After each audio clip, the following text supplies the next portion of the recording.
சினிக்கார நேயர்களுக்கு வணக்கம். Welcome to the show Cine Spot. நான் உங்கள் சதீஷ். இன்னைக்கு நம்மளோட நிகழ்ச்சியில யார் இருக்கா அப்படின்னா ஆக்ட்ரஸ் விஜி தான் வந்திருக்காங்க. வாங்க பார்க்கலாம். வணக்கம், எப்படி இருக்கீங்க? வணக்கம், நல்லா இருக்கேன். நீங்க எப்படி இருக்கீங்க? சூப்பரா இருக்கேன். டிசி, ஓகே, டிசியை பத்தி நிறைய விஷயங்கள் பேசலாம். பட் ஆனா அதுக்கு முன்னாடி விஜி அப்படிங்கிறவங்க சினிமாவுக்குள்ள வரணும் அப்படின்னு ஆசைப்பட்டது எதனால?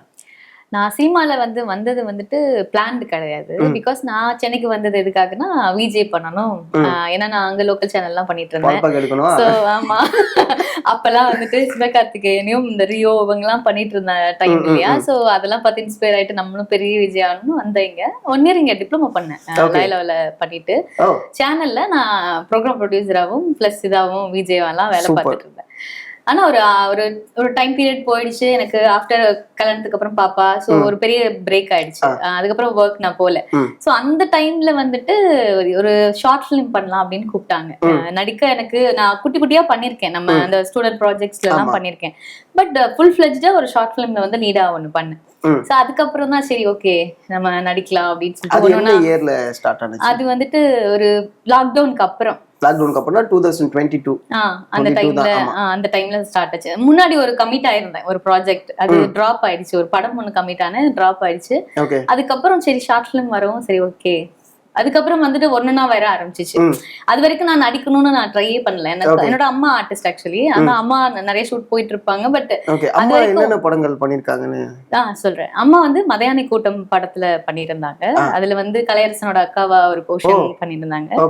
அதுக்கப்புறம் கொடிவீரன்ல சசிகுமார் சாருக்கு சின்ன வயசு அந்த போர்ஷன்ல அம்மா கேரக்டர் பண்ணிருந்தாங்க. சூப்பர். சோ அதெல்லாம் நிறைய நம்ம சவுத்ல வர படங்கள், மதுரை, தேனி, திண்டுக்கல் அந்த சார்ந்த படங்கள் எல்லாத்துலயுமே நடிச்சிருக்காங்க. இப்ப அம்மா இல்ல, பட் இருந்தாலுமே அவங்க சர்க்கிள் ஒண்ணு இருந்துச்சு. பட் அந்த டைம்ல நான் ட்ரை பண்ணணும்னு நினைக்கல. பட் அதுக்கப்புறம் இப்போ நமக்கு இதுதான் வருது, ஓகே இது நல்லா இருக்கு அப்படின்றப்போ இதுக்கப்புறம் என்னோட ஃபுல் எஃபோர்ட்டையும் போட்டுட்டு நடிக்கலாம் அப்படின்ற ஒரு இதுல ஃபுல்லா இப்ப போயிட்டு இருக்கு. நைஸ். இப்ப ஓகே, அதாவது எப்போதுமே ஒரு டவுட் இருக்கும். ஆஃப்டர் மேரேஜ் மீடியாவுக்கு அனுப்புவாங்களா, இந்த டவுட்ஸ்லாம் இருக்கும். ஸோ அந்த வகையில ஃபேமிலி எப்படி சப்போர்ட்? அந்த வகையில பிரச்சனை இல்லை. ஸோ பிகாஸ் என்னோட கனவே நான் வந்ததே சென்னைக்கு வந்தது அண்ட் என்னோட ஃபர்தரா என்னோட ட்ரீமா இருந்ததே ஏதாவது ஒன்று மீடியால பண்ணணும் அப்படின்றதுதான். So not only on screen இல்ல, பிகைண்ட் த ஸ்கிரீனாவது ஏதாவது பண்ணிடணும் அப்படின்ற மாதிரி. ஆனா அது ஒரு சர்டைன் டைம்ல ஃபேமிலியும் சப்போர்ட்டா இருக்கு அப்படின்றப்போ ரொம்ப சந்தோஷமா இருந்துச்சு. என்னோட என் அப்பா அம்மாவுமே அதை ரெஸ்ட்ரிக்ட் பண்ணல. என்ன இத்தனைக்கும் நான் டிகிரி வரைக்கும் ஊர்ல தான் படிக்கிறேன். ஸோ திரும்ப இங்க அனுப்பும் போது அந்த தயக்கம் இல்லாம என்ன படி, ஓகே உனக்கு பிடிச்சத பண்ணு அப்படின்ற ஒரு ஸ்பேஸ் கொடுத்தாங்க. அந்த ஒரு ஸ்பேஸ் கொடுத்ததுதான் இப்ப இவ்வளவு தூரம் நான் நிக்கிறதுக்கான ஒரு காரணமாவே இருந்துச்சு. புரியுது. இப்ப இதுல 2 விஷயம் இருக்கு. ஃபார் எக்ஸாம்பிள் டிகிரி வெளியூர்ல படிக்கிறோம் அப்படின்னா இங்க சென்னையில நம்மளுக்கு கான்டாக்ட் பில்ட் ஆகுறது கொஞ்சம் கஷ்டமா இருக்கும். அந்த கான்டாக்ட் ஃபர்ஸ்ட் எப்படி பில்ட் பண்ணிக்கிட்டீங்க? ஆரம்பத்துல எப்படின்னா நம்ம இந்த இதுல எல்லாம் வரும் இல்லையா, டிவில எல்லாம் டிஸ்பிளேல வரும் இந்த மாதிரி விஜய் தேவை. அந்த டைம்ல ஆரம்பத்துல அப்படிதான் அதுக்கு அனுப்புறது, போட்டோ அனுப்புறது, இமெயில் அனுப்புற மாதிரி இருக்கும். அப்பெல்லாம் இப்போ வாட்ஸ்அப் மாதிரி எல்லாம் இல்ல. சோ இமெயில் அனுப்பி நம்ம ரெஸ்யூம் அனுப்பி போட்டோ அனுப்பி அப்படிதான் ப்ராசஸ் இருந்துச்சு. சில ஆடிஷன்ஸ், அது ஒரு 2 ஆடிஷன் போனோம்னா 3வது ஆடிஷன் ஒருத்தர் சொல்லுவாங்க. சோ கனெக்ஷன் அப்போ அதுல 2 ஃப்ரெண்ட் கிடைப்பாங்க. ஒரு ஷோ பண்ணிட்டோம்னா அதுல இருந்து அப்படிதான் சர்க்கிள் டெவலப் பண்ணேன். ஆனா ரொம்ப டஃப். நமக்கு ஆப்பர்ச்சுனிட்டி ஓபன் அப் ஆகுறது அப்படின்றது இங்க இருக்கவங்களே ரொம்ப பொட்டென்ஷியலா இருப்பாங்க. சோ நம்ம அங்க இருந்து நம்மளோட அந்த ரூரலுக்கு உண்டான அந்த விஷயங்கள் எல்லாம் மாத்தி மறந்து இங்க இருக்க ஒரு சூழ்நிலையை புரிதல், அதை அணுகிறது, இதெல்லாமே ரொம்ப டஃபா தான் இருந்துச்சு. ஓகே. அதே மாதிரி பாத்தீங்கன்னா இப்ப ஃபர்ஸ்ட் ஆடிஷன் அப்படிங்கிற ஒரு ப்ராசஸ்க்குள்ள போயிருப்பீங்க. அப்ப எப்படி ரெஸ்பான்ஸ் இருந்துச்சு? நீங்க படத்துக்கு கேக்குறீங்களா? படத்துக்கு எனக்கு ஆடிஷன் அப்படின்றப்போ இனிஷியலி மோஸ்ட்லி எனக்கு ஆடிஷனே பிடிக்காது. என்னன்னா நம்ம ஒரு ரியலான ஒரு ஸ்பாட்ல நம்ம ஒரு சுச்சுவேஷன்ல உண்மையில நடிக்கிறதுக்கும் ஆடிஷன்ல எதுவுமே இல்லாம ஒண்ணு பண்றதுக்குமே வித்தியாசம் இருக்கு. சோ அப்படி இருக்கப்போ இனிஷியலி கொஞ்சம் எனக்கு டஃபா தான் இருந்துச்சு. ஆனா கொஞ்சம் கொஞ்சமா, ஆனா டைலாக்ஸ் எல்லாம் எனக்கு நான் பெர்ஃபெக்ட்டா பண்ணிடுவோம். பட் அந்த இயல்பா ஒண்ணு பண்ணுவோம் இல்லையா, அது அங்க மிஸ் ஆகுதுன்றது எனக்குள்ள தோணிட்டே இருந்துச்சு. சோ கொஞ்சம் கொஞ்சமா நான் அதுக்கேத்த மாதிரி என்ன மோட் பண்ண ஆரம்பிச்சேன். இப்ப பண்ணிட்டு முடிச்சுட்டு வீட்டுக்கு போறப்ப என்ன தெரியுமா, நமக்கு இதை இப்படி பண்ணிருக்கலாம்ல, அந்த த்ரோட் அந்த ஜேர்னி நான் வீட்டுக்கு போறதுக்கு வரைக்குமே எனக்கு தோணிட்டு இருக்கும். இந்த டைலாக் எப்படி பேசிருக்கலாம், இப்ப நல்லா வருது, ஏன் அப்ப வரல, இந்த ஒரு எனக்குள்ளேயே எனக்கு ஒரு கான்வர்சேஷன் போயிட்டே இருக்கும். அது இப்ப வரைக்குமே இருக்கும். நான் ஒரு ஆடிஷன் முடிச்சுட்டு வந்தாலும் அந்த டைலாக் நானே ரிப்பீட் பண்ணி சொல்லி பார்த்துட்டே வருவேன். சோ அது என்ன ஆகுதுன்னா அடுத்தடுத்த ஆடிஷன் போகும்போது நமக்கு பெட்டர்மெண்ட் ஆகுது. நம்ம இயல்பா காமா அதை நம்ம இப்படிதான் ஹேண்டில் பண்ணுன்ற விஷயத்த இவ்வளோ தூர ப்ராசஸ்ல நான் ஃபைனலாக இப்போ கத்துட்டேன். புரியுது. எப்போதுமே வந்து பாத்தீங்கன்னா இப்ப நிறைய படங்கள்ல வந்து விஜய் அட்ரஸ் பண்ணக்கூடிய ரோல்ஸ்லாம் வந்து விஜய்க்கு வந்துகிட்டு இருக்கு. பட் ஆனா இதுக்கு முன்னாடி வந்து நிறைய படங்கள் பண்ணிருப்பீங்க, அந்த படங்களும் வெளில வந்திருக்காரு. பட் ஆனா அந்த படம் வரும்னு வெயிட் பண்ண அந்த மூமெண்ட் இருக்கும்ல, ஐ மீன் எத்தனை படம் லைக் உங்களோட ரோல் கட் ஆகி இல்ல ரிலீஸ் ஆகாம எத்தனை படம் இருந்திருக்கும்? அது ஆரம்பத்துல ஒரு படம் நல்ல மெயினாவே பண்ணேன், ஹீரோயினாவே பண்ணேன். பட் இப்ப வரைக்கும் அது வரல. அது வந்துட்டு ரொம்ப எதிர்பார்த்தேன், ஏன்னா குட்டி போர்ஷன் தான். ஆனா அது ஒரு மாதிரி பப்ளியா, அதுல இந்த இப்ப நான் கேரக்டர்ஸ், ஆமா இப்ப என்னன்னா பப்ளி இந்த சென்ஸ் எப்படின்னா, நான் வந்து பியூட்டிய சொல்ல வரல, நம்ம இப்ப ஒரு மாதிரி அழுது அந்த மாதிரியே ஒரு கொடுக்குறாங்கல்ல. பப்ளியானா நம்ம ஒரு அந்த ஒரு கூலா இருக்கக்கூடிய ஒரு கேரக்டர், அதுதான் நான் பப்ளி அழக நான் மீன் பண்ணேன். திடீர்னு நீங்க அப்படி கேட்கவும் எனக்கு எப்போதுமே மேக்ஸிமம் எதை கோர் பண்ணுவாங்க பப்ளிங்கிறது அப்படின்னா ஒரு மாதிரி கொஞ்சம் ஆமா கொஞ்சம் பப்ளியா இருக்கிறவங்க சொல்லுவாங்க. நான் அப்படி மீன் பண்ணல, அது ஒரு மாதிரி கேரக்டரா வந்துட்டு ஒரு ஜோஷ் இருக்கிற மாதிரி அந்த மாதிரி நல்ல ஒரு கேரக்டர். ஒரு வில்லேஜ் வேற, அந்த ஒரு சின்ன நாட்டினஸ் இருக்கக்கூடிய ஒரு பொண்ணு அப்படின்ற மாதிரி பண்ணியிருந்தேன். அது எனக்கு ரொம்ப பிடிச்சிருந்துச்சு பர்சனலா. அதுக்கு நமக்கு ஒரு சாங் இருக்கும். சோ அதெல்லாம் அப்படிலாம் வந்துட்டு பண்ணப்போ எதிர்பார்ப்பு இருந்துச்சு. இப்போ வரைக்குமே அது இன்னும் வரல. சோ அது தாண்டி எல்லா படங்களுக்குமே எதிர்பார்ப்பு இருக்கும். ஒரு படம் பண்ணி முடிச்சுட்டு எப்ப ரிலீஸ் ஆகும், இப்ப மஞ்சள் வாய்ஸா இருக்கட்டும் இல்ல மாவின், ஒவ்வொரு படத்துக்கும் ஒரு டைம் பீரியட், அந்த போஸ்ட் ப்ரொடக்ஷன் ஒண்ணு இருக்கும் இல்லையா. சோ இது இனிஷியலி அதெல்லாம் நமக்கு தெரியாது, இவ்வளவு ப்ராசஸ் நம்ம டப்பிங் போய் பண்ணிடுவோம். ஆனா அதுக்கப்புறம் இவ்வளவு ப்ராசஸ் இருக்குன்னு ஆரம்ப காலத்துல எனக்கு அவ்வளவு அவேர் இருக்காது. ஓகே இவ்வளவு டூரேஷன் இருக்கும், அது ரிலீசிங்ல வந்து இஷ்யூஸ் இருக்கும். சோ அதனாலலாம் சில படங்கள் இதாச்சு. ஆனா வந்துச்சு எல்லாமே எப்படின்னா வந்துரும், பட் ஆனா டிலேல வரும். புரியுது. அதே மாதிரி வந்து பாத்தீங்கன்னா ஃபர்ஸ்ட் அட்ரஸ் கொடுத்த ஒரு படம் அப்படின்னா அது என்ன படம்? ஃபர்ஸ்ட் நான் நடிச்ச படம்னா ருத்ரன்ல பண்ணேன். ருத்ரன்ல அதுக்கு முன்னாடி நான் சீரியல் ஒண்ணு பண்ணேன். சோ அதுக்கப்புறம் தான் இதுல பண்ணேன். பட் அதுவுமே ரெகக்னேஷன் கிடைச்சிச்சு. சோ நிறைய பேர் பார்த்துட்டு சொன்னாங்க. ருத்ரன்ல எப்படின்னா நம்ம இவரோட combination, Nassar sir, Poornima ma'am அவங்களோட காம்பினேஷன் ஒரு சீன் பண்றேன். ரொம்ப நர்வஸ் இருந்துச்சு, ஒரு மாதிரி பதட்டமா இருந்தேன். சோ அதெல்லாம் கடந்து அந்த சீன் பண்ணியாச்சு. ஆனா பார்க்கும்போது நல்லா இருந்துச்சு. ஃபர்ஸ்ட் டைம் ஒரு பெரிய படத்துல, அதுவும் நல்ல ஒரு எக்ஸ்பீரியன்ஸ்ட் ஆர்டிஸ்ட் கூட நடிக்கிறது அப்படின்றது it's amazing experience. Super super. இப்ப டிசிக்குள்ள வரும். டிசியோட கால் எப்படி வந்துச்சு? டிசிக்குள்ள வந்துட்டு வந்தது எப்படின்னா, நம்ம வழக்கம் போல ஆடிஷன் ப்ராசஸ் போயிட்டு இருக்க டைம்ல வந்துட்டு நான் கேப்டன் மில்லர்ல ஒரு குட்டி சீன் பண்ணிருப்பேன். சோ அந்த ஏடி வந்துட்டு அதுக்கப்புறமா வந்துட்டு எனக்கு கூப்பிட்டாங்க. அது ரொம்ப குட்டியா இருக்கும் அது, பட் பார்த்தா தெரியும். சோ அந்த சீனுக்கு அப்புறம் வந்துட்டு இளையராஜா படத்துக்காக ஆடிஷன் கூப்பிடுறாங்க. சோ கூப்பிட்டா சரி ஓகே அட்டெண்ட் பண்ணலான்னு பண்றேன். அதுக்கப்புறமா வந்துட்டு அது கொஞ்சம் ப்ராசஸ்லயே இருந்தது. அதுக்கப்புறம் திரும்பவும் ஆடிஷன் கூப்பிட்டாங்க. இந்த படம் இந்த மாதிரி ஒரு ஆரம்பிக்க அப்புறம், சோ இந்த படத்துக்கு ஒரு ஆடிஷன் இருக்கு, நீங்க இதை பண்ணுங்க அப்படின்னு சொன்னாங்க. சரி இன்னும் பண்ணிட்டு வந்ததுக்கு அப்புறம் திரும்ப கால் வந்தது, ஷார்ட் லிஸ்ட் பண்ணியிருக்கோம், ஸோ டேட்ஸ் கொஞ்ச நாள்ல நாங்க இது பண்ணிடுவோம் கன்ஃபார்ம் பண்ணிட்டு அப்படின்னாங்க. ஸோ அப்படியே கன்ஃபார்ம் ஆகி உள்ள வந்தாச்சு. நைஸ். உங்களுடைய இன்ஸ்டால வந்து லைக் பிடிஎஸ் போட்டோஸ் இதெல்லாம் பார்க்க முடிஞ்சிச்சு. செட்டாவே எப்படி இருக்கும் டிசி? செட்டாவே கொஞ்சம் சீரியஸா தான் எனக்கு ஃபீல் ஆகும். பிகாஸ் என்னன்னா அங்க ஃபுல்லா செட்டப் ஃபுல்லாவே வந்து அந்த பில்டிங்ஸ் இதெல்லாம் ரெடி ஆயிட்டு இருக்கும். அந்த ஃபர்ஸ்ட் டைம் நான் போனப்போ வந்து அந்த பில்டிங் குள்ள தான் இருக்கிற சீன் தான் எடுத்தாங்க. சோ உள்ள அப்படி ரெடி பண்ணிட்டு இருந்தாங்க. கரெக்டா ஷார்ட் ரெடி டப்ப அங்க போறோம். ஒரு மாதிரி அந்த டோனாவே வந்து நமக்கு நேரடியாவே அப்படிதான் இருக்கும். எப்படி இப்ப நீங்க விஷுவலா பார்க்கும்போது எப்படி இருக்கோ அப்படிதான் இருக்கும். சோ யாரோடையுமே நமக்கு பரிச்சயம் இல்லை, நிறைய முகங்கள் புதுசா இருந்துச்சு. சோ போகும்போது நல்லா எல்லாரையுமே ரிசீவ் பண்ணது, சோ எல்லாமே ரொம்ப நல்லா இருந்துச்சு. நைஸ். லோகேஷ் ஒரு டைரக்டரா நம்ம பார்த்தாச்சு, ஆக்டரா பார்க்க போறோம் அப்படிங்கும்போது எங்களுக்கு ஒரு எக்ஸ்பெக்டேஷன் இருந்துச்சு. ஆன் ஸ்பாட்ல உங்களுக்கு ஒரு எக்ஸ்பெக்டேஷன் இருந்திருக்கும்ல, அது எப்படின்னா இருந்துச்சு? கண்டிப்பா. என்னன்னா லுக்கா வந்து ஒரு மாதிரி ரா அண்ட் ரஸ்டிக்கா இருந்தாரு, ரொம்ப பிடிச்சிருந்துச்சு. அந்த லுக்காவே வந்துட்டு ஏன்னா நமக்கு தெரியுது ஏதோ ஒரு சம் கைண்ட் ஆஃப் கேங் படம் அப்படின்னு. அதை தாண்டி அவர் ஸ்பாட்லயுமே அதே லுக்ல வராரா, ஹேர்லாம் அவர் ரெகுலரா நம்ம அப்படி பார்த்தது இல்ல. ஆரம்பத்துல நார்மலா வருவாரு, ஒரு மாதிரி காமன் செட்டில்டா இருப்பாரு. எனக்குமே அது எக்ஸ்பெக்டேஷன் இருந்துச்சு.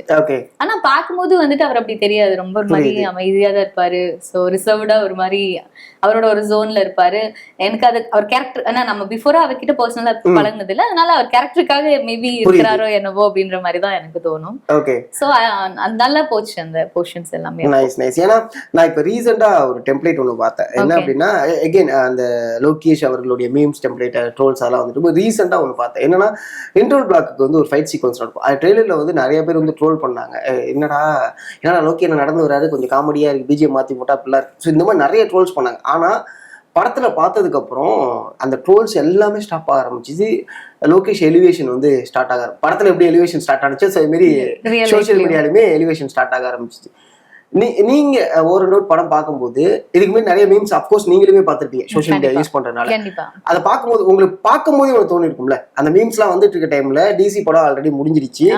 உங்களுக்கு அப்ப இந்த மீம்ஸ் எல்லாம் பார்க்கும்போது டிசி படத்துல அவர் எப்படி பெர்ஃபார்ம் பண்ணிருக்காருன்னு தெரியும். அந்த மீம்ஸையும் பாக்குறீங்க, உங்களுக்கு என்ன மைண்ட்ல தோணும்? எனக்கு மீம்ஸ் எல்லாம் பார்க்கும்போது மோஸ்ட்லி அது வந்துட்டு என்ன இவ்வளவு சைல்டிஷா இருக்காங்க, ஒரு எல்லாரையுமே வந்து எப்படி வேணா பேசிடலான்ற மனநிலையில இருக்காங்க, இவ்வளவு வெஞ்சன்ஸ் இது பண்றாங்க, அது தேவையில்லை அப்படின்ற மாதிரி நிறைய டைம் தோணும். அவங்க பர்சனலா அவருக்குமே ஏதாவது பிரச்சனை, அவங்களுக்கு ஏதாவது தகராறா எதுவும் கிடையாது. பட் அதை தாண்டி ஏன் இப்படி எல்லாம் மீம் போடுறாங்க நிறைய தடவை யோசிச்சது உண்டு. ஸோ யாருமே வந்துட்டு நம்ம அவங்களோட ஜேர்னியை வந்துட்டு புரிஞ்சுக்காம நம்ம ஒரு நம்மளா ஒண்ணு நினைச்சுக்கிட்டு பண்றது இட்ஸ் நாட் குட் அப்படின்னு தான் தோணும். அதெல்லாம் கண்டிப்பா கண்டிப்பா. உங்களுக்கு இந்த படத்துல ரொம்ப பிடிச்ச சீக்வன்ஸ் அப்படின்னா அது என்ன சீக்வன்ஸ்? எனக்கு வந்துட்டு இவங்க 2 பேருக்குள்ள இருக்க காம்பினேஷன் ரொம்ப பிடிச்சது. லோகேஷ் கனகராஜ் சாருக்கும் வாமிகா ஹபி அவங்களுக்குள்ள இருந்த காம்பினேஷன் ரொம்ப பிடிச்சிருந்துச்சு. அவங்களோட கேரக்டர் ரொம்ப டிஃப்ரெண்டா இருந்துச்சு. இப்படி ஒரு பொண்ணு அப்படி அந்த என்னடா அப்படின்ற மாதிரி அந்த கேரக்டரோட. ஆனா சைலண்டா ஒரு சம்பவம் நடந்திருக்கு. என்னன்னா எவ்வளவு நாள் தான் ஹீரோ காப்பாத்துவாங்க. கரெக்ட். நான் இருக்கிற வரைக்கும் அந்த டைலாக்ல சொல்லும்போது வா எப்பயுமே வந்து ஹீரோ தான், நான் வந்து உன்னை காப்பாத்துறேன் அப்படின்னு வருவாரா. நான் இருக்கிற வரைக்கும் சொல்லுவாரு, அவர் இருக்கிற வரைக்கும் உனக்கு ஒண்ணும் ஆகாதுரா அப்படின்னு சொல்லுவாங்க. அட் த சேம் டைம் வந்து ஹீரோ நான் காப்பாத்துறேன். எவ்வளவு நாள் தான் ஹீரோயின் காப்பாத்துறத பாத்துட்டு இருப்பீங்க, இப்ப நான் காப்பாத்துறேன் பாருங்க. தியேட்டர்லயுமே அவங்க வந்து அந்த போர்ஷன் எல்லாம் அந்த போலீஸ் ஸ்டேஷன்ல போய் காப்பாத்த போற சீக்வன்ஸ்க்கு எல்லாம் பயங்கர அவ்வளவு சூப்பரா அதை பண்ணியிருந்தாங்க. அண்ட் விஜய் நீங்க சொல்லுங்க, எனக்கு இந்த மாதிரியான கதாபாத்திரங்கள் பண்ணணும் அப்படிங்கிற ஆசை இருக்கா ஏதாவது? இருக்கு. இப்பெல்லாம் இப்ப ஆக்ஷன் எல்லாம் பண்றத பாத்துட்டு நமக்கும் ஆக்ஷன் பண்ணணும்னு கூட இப்ப தோணுது. ஒரு கத்திய கொடுத்து அப்பயே நவுத்தி தான் போலீஸ் அவங்க வெட்டியிருப்பாங்க, அதுக்கப்புறம் கேங்ல ஸ்டார்ட் பண்ணிருப்பாங்க. நாங்களும் ஒரு கேங்ல ஒரு மெம்பரா கூட இருந்திருக்கலாம் இன்கேஸ். அப்படி சொல்றேன் சும்மா பண்க்குதான். பட் அந்த மாதிரி இருந்தாலுமே ஐ கேன் டூ. நான் அதுக்காக நம்ம எஃபோர்ட் போட்டு பண்ணலாம். ஏன்னா அதெல்லாம் நல்லா இருக்கும். ஸ்டண்ட் பண்றதுலாம் ரொம்ப இன்ட்ரெஸ்டிங்கா இருக்கும். ட்ரெயின் ஆயிருக்கீங்களா? ட்ரெயின் ஆனது இல்ல, நான் கொஞ்சம் சில படங்கள்ல வந்துட்டு அந்த நமக்கு சொல்லி கொடுப்பாங்க இல்லையா, மிஸ் அந்த டீச் பண்ணுவாங்க. நான் ஒரு படத்துல பண்ணிருக்கேன். பட் பெரிய போர்ஷன் அப்படி சண்டை அளவுக்குலாம் இல்ல, சின்ன சின்னது பண்ணுவோம்ல. சோ அந்த மாதிரி எல்லாம் பண்ணிருக்கேன். எனக்கு ரொம்ப பிடிக்கும். ரோப் எல்லாம் கட்டி தூக்கி இருக்காங்க. சோ அந்த சீனுக்காக 2 படத்துலயுமே தூக்கி இருக்காங்க. சோ அந்த மாதிரி தூக்கி இருக்கனால அதுல மேல ஒரு சின்ன இன்ட்ரெஸ்ட் இருக்கு. அதை தாண்டி நல்ல ஒரு ஹோம்லியா நார்மலா இருக்கக்கூடிய ஒரு ரோல்ஸ் எல்லாம் பண்ணும். நல்ல ஒரு லவ் போர்ஷன்ஸ் பண்ணலாம். சோ அதெல்லாம் இருக்கு. ஒரு நார்மலா எனக்கு காட்டுங்க, நார்மலா நான் பேசுற மாதிரி அது மாதிரி தான் இருக்கு. கரெக்ட். ஏன்னா இப்ப 2 விஷயம் இருக்கும். ஆடிஷன் போகும்போது நம்மளுக்கு இங்கேயே ஒரு பேரியர் வருது அப்படிங்கிற ஏதாவது ஒரு பேரியர் உங்களுக்கு வந்திருக்கா? என்னன்னா நான் ஆடிஷன் எப்பயுமே போகும்போது அதுக்காகவே சில நேரம் நான் வந்துட்டு சுடிதார் போட்டு போவேன், மாடர்னா போவோம், மாடர்னா காட்டி போகணும்னு சொல்லிட்டு ஒரு டிஷர்ட் அப்படி போனாலுமே நமக்கு வந்து திரும்ப சாரியில நீங்க திரும்ப வந்து வர முடியுமா, அப்படி ஒரு ஆடிஷன் பண்ண முடியுமா, இப்படிதான் இருக்கும். ஈவன் நம்ம இந்த லுக்ல பண்ணாலுமே திரும்ப நமக்கு வரக்கூடிய ஒரு எனக்கு ஹர்டல்ஸா ஃபீல் பண்ண விஷயம் என்னன்னா இதுதான். நீங்க சாரியை தாண்டி இந்த மாதிரி ஒரு வில்லேஜ் உங்களுக்கு இந்த மாதிரி நீங்க ஒரு எமோஷனலான பார்ட் பண்ணணும். சோ அப்படியே வரும். அதுதான், மத்த ஹர்டல்ஸா வேற ஒண்ணும் இல்ல. நமக்கு நம்ம யூஸ்வலா போவோம், அட்டன் பண்ணுவோம், நமக்கு ஆடிஷன் எல்லாமே நமக்கு ஒர்க் அவுட் ஆகுமானா கிடையாது. சோ நம்ம ஒரு 100 ஆடிஷன் நம்ம போனோம்னா அது 1 or 2 தான் நமக்கு கிளிக் ஆகும். சோ எக்ஸ்பெக்டே இது பண்ணவே முடியாது. சோ நம்ம அதுக்கான ஓட்டத்திலேயே இருப்போம். நம்ம பண்ணிட்டே இருக்கும்போது நமக்கு முகம் தெரியாத ஒரு நண்பர் மூலமா வந்துட்டு இந்த மாதிரி ஒரு ப்ராஜெக்ட் இருக்கு ஜி, நீங்க இந்த மாதிரி டோன்ல எதிர்பார்க்கறாங்க, நீங்க வேற பேசி பாருங்கன்னு. அப்ப நம்ம ஓகே அதுக்காக தான் இருக்கோம் அப்படின்ற மாதிரி அப்படிலாம் பண்ணிட்டு தான் இருக்கேன். சோ அதெல்லாம் நடந்துட்டு இருக்கும். புரியுது. அதே மாதிரி வந்து பாத்தீங்கன்னா மாவீரன் இதுல கிடைச்ச எக்ஸ்பீரியன்ஸ் ஒண்ணு இருக்கும்ல, எனக்கு அதை பத்தி சொல்லுங்க. மாவீரன் வந்து எனக்கு ரொம்ப ஸ்பெஷலான மூவி. பிகாஸ் நாங்க கிட்டத்தட்ட ஒரு 30 days கிட்ட நாங்க டிராவல் பண்ணது படத்துக்காக. த்ரோட்டாவே வந்துட்டு அந்த ஒரு ஸ்லம்ல இருக்கக்கூடிய மக்கள் அது சார்ந்த அப்படிதான் போயிட்டு இருந்துச்சு. சிவகார்த்திகேயன் சார் அப்படின்னா அது நான் சொன்னேன், அவங்களெல்லாம் புடிச்சுதான் ஒரு நம்ம இதுக்காக வந்தது. அவர் பர்சனலா அப்படி பேசல. பட் நாங்க பேசும்போது என்ன பண்றீங்க ஒரு அப்படிதான் பேசிக்கோ. ஒரே ஒரு நாள் எல்லாருமே உட்காந்து பேசும்போது அவர்கிட்டயுமே இந்த கான்வர்சேஷன் கேட்டாரு, எங்க இருக்கீங்க, சோ அப்படி பேசியிருக்கோம். அதை தாண்டி எல்லாருமே எப்படின்னா ரொம்ப ஃப்ரெண்ட்லியா. சோ அந்த ஒர்க்கிங் எக்ஸ்பீரியன்ஸாவே ஓவராலே ரொம்ப நல்லா இருந்துச்சு. நம்ம ஃபர்ஸ்ட் டைம் வந்து ஒரு பெரிய ஒரு ப்ராஜெக்ட். அதுக்கு முன்னாடி தான் நான் மஞ்சள் பாய்ஸ் முடிச்சிருந்தேன். ஓகே. முடிச்சிட்டு அதே டைம்ல பேரலா இந்த ஷூட் அப்படி நடக்குது. சோ அப்படின்றப்போ எனக்கு ரொம்ப நல்லா இருந்தது. பீப்புளா நமக்கு நல்ல ஒரு பீப்புள் ஒரு சர்க்கிள் கிடைச்சிச்சு அப்படின்னா மாவீரன். அதை தாண்டி ஒர்க் வைஸா பார்த்தோம்னா ஒரு ஸ்லம்ல இருக்கக்கூடிய ஒரு கொஞ்சம் இது வந்து லுக்காவுமே கொஞ்சம் டிஃப்ரெண்டா தான் இருக்கும். த்ரூஅவுட்டா வந்து நான் வந்து சட்டலா அங்கங்க இருப்பேன். பட் கிளைமேக்ஸ்ல தான் வந்துட்டு நம்ம அந்த குழந்தை இது பண்றப்போ நான் வந்து போர்ஷன் இருக்கும். டைரக்டராவுமே அவர் வந்துட்டு இப்படிதான் வேணும் அந்த மாதிரி எல்லாம் சொல்லி ஒர்க் வாங்குவாரு. நம்ம சிவகார்த்திகேயன் சார் பாத்தீங்கன்னா அவ்வளவு ஃபன்னியா நம்ம ஜாலியா பாத்திருப்போம். பட் அவர் வந்துட்டு ஒரு சீரியஸ் மோட்ல, ஏன்னா அதுல ரொம்ப வந்து எமோட் பண்ணி அவர் பண்ணியே இருக்க மாட்டாரு. அவரோட அந்த அந்த ஜாலி அந்த எல்லா எமோஷன்ஸையும் ஒரு மாதிரி கண்ட்ரோல் பண்ணி ஒரு பெர்ஃபார்ம் பண்ணா அது நம்ம மாவீரன்ல சொல்லலாம். சோ அப்ப இருந்தே அவரோட அந்த சேஞ்ச் ஓவர் வந்து நம்ம இப்ப வரைக்குமே நம்ம பாத்துட்டு இருக்கோம். புரியுது. சோ அந்த படம் வந்துட்டு இவங்களெல்லாம் பார்த்து நம்ம பழகுறோம் இல்லையா, சரிதான் மேம். சோ அவங்கள சொல்லணும்னா அவங்க ஒரு லெஜெண்ட். சோ அவங்க வந்துட்டு நம்ம நிறைய படங்கள் இதுக்கு முன்னாடி பண்ணிருக்காங்க, எவ்வளவு பேரோட ஒர்க் பண்ணிருக்காங்க. பட் நேர்ல பாத்தீங்கன்னா ஒரு மாதிரி ரொம்ப இவ்வளோ டவுன் டு எர்த்தா இருக்க முடியுமா? சோ அந்த அளவுக்கு வந்துட்டு எங்க கூட கம்யூனிகேட் பண்றதா இருக்கட்டும், அந்த எந்த ஒரு டிஸ்டன்ஸ் மெயின்டைன் பண்ணியோ அந்த மாதிரிலாம் எதுவுமே இருக்காது. சோ நம்ம அவங்க கிட்ட இதெல்லாம் கத்துக்கணும். நம்ம இன் ஃபியூச்சர் நம்ம இனிமேல் ஒருவேளை நம்ம வந்துட்டு நல்லா வந்தாலுமே அவங்கள மாதிரிலாம் நம்மளும் இருக்கணும் அப்படின்ற மாதிரி நடிப்பை தாண்டி. ஏன்னா அவங்க பயங்கரமா நடிப்பாங்க, அது வேற விஷயம். சோ அதை தாண்டி நம்ம அந்த குவாலிட்டிஸா அவங்க இவங்கெல்லாம் பண்றதை பார்த்துட்டு நம்ம எப்படி எல்லாம் இருக்கணும் அப்படின்னு ஒரு நல்ல கத்து கொடுத்த மூவி. Nice nice. அடுத்து ரொம்ப முக்கியமான ஒரு படம் என்ன விலை. ஸோ அதில் ஒரு முக்கியமான கதாபாத்திரமே பண்ணியிருக்கீங்க.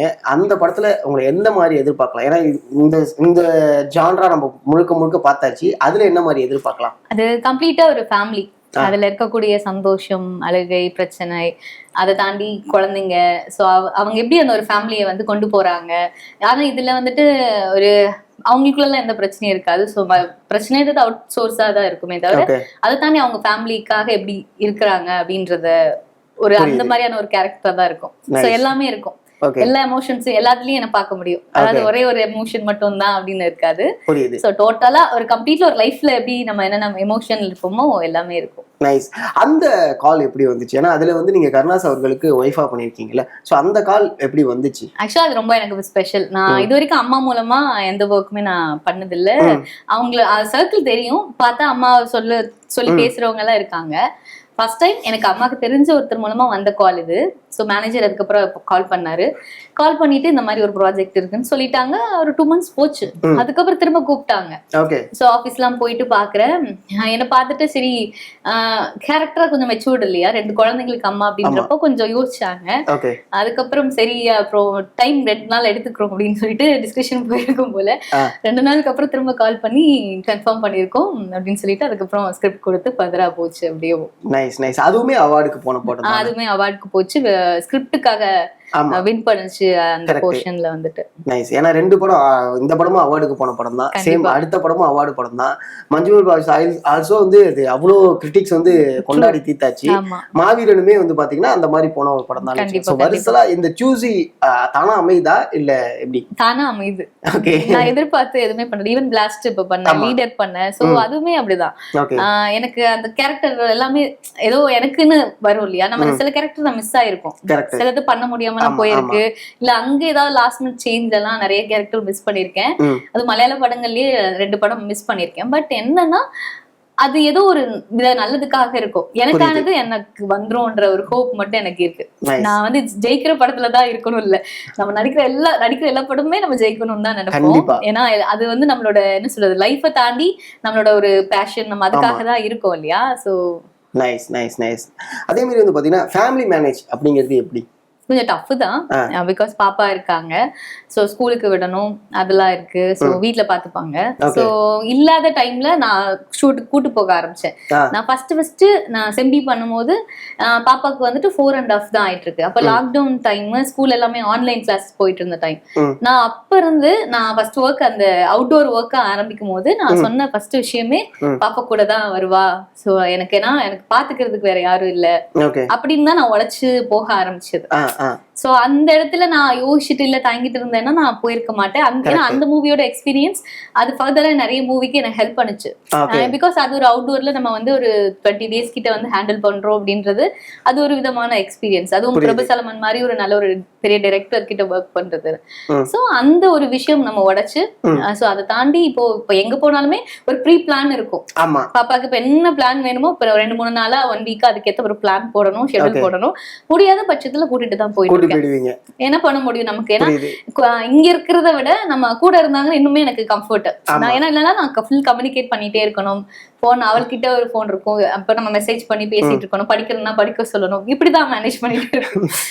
ஓகே, இப்ப ஸ்கூலுக்குலாம் போகும்போது பாப்பாவோட ஸ்கூலுக்குலாம் போகும்போது அங்க உங்களை அட்ரஸ் பண்ணி கேட்டது உண்டா? அங்கெல்லாம் என்ன மாதிரியான ரெஸ்பான்ஸ் இருக்கும்? நான் அங்க போகும்போது ரொம்ப பெக்கு மாதிரி போவேன். நான் வந்துட்டு ப்ரிப்பேரா ரொம்ப இது பண்ணி ரெடியா எல்லாம் போக மாட்டேன். பட் அப்படி இருந்தும் நிறைய பேர் பார்த்துட்டு கேட்டாங்க. பேரண்ட்ஸ்க்கு எல்லாருக்கும் ஓரளவுக்கு தெரியும். ஓகே, அவங்களே நம்ம ஸ்டோரி எல்லாம் போடுவோம் இல்லையா, அதுக்கப்புறம் பார்த்துட்டு படமும் பார்த்துட்டு விஜய் பண்ணிருக்கீங்க பரவாயில்ல சூப்பர், எல்லா இப்ப நேத்து கூட பார்த்துட்டு எல்லா படத்துலயும் பண்ணிருக்கீங்களா அப்படின்னு சொல்லி பையன் சொல்றா அப்படின்னு. ஐயோ அப்படிலாம் இல்லைங்க பண்ணிட்டு இருக்கேன், வந்துட்டே இருக்கணும், இப்பதான் ரிலீஸ் ஆகும். ஆமா, சோ அப்படி போகுது.